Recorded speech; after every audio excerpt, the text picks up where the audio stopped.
In my drawing, I have a line here. So if I click this, you can see I have a line here. But actually, I have two lines on top of each other.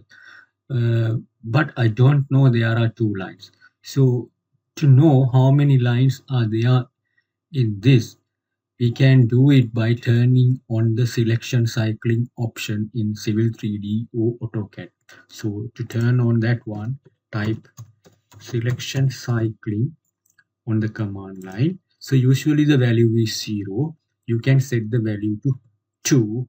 So that will display all the multiple objects on top of each other. So when you put your cursor here, now when you click it, it will show you have two polylines. If you have multiple polylines more than 2, it will show them.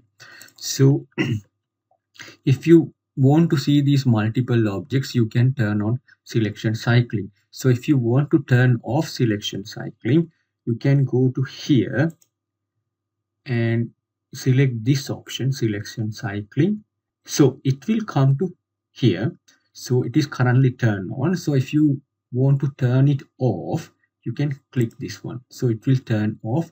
Then you will not see this selection cycling option here. So if you want to turn it back on, so you can click this icon. No, now it will show the multiple options with the settings you set earlier. So that is how to turn on selection cycling in Civil 3D or AutoCAD.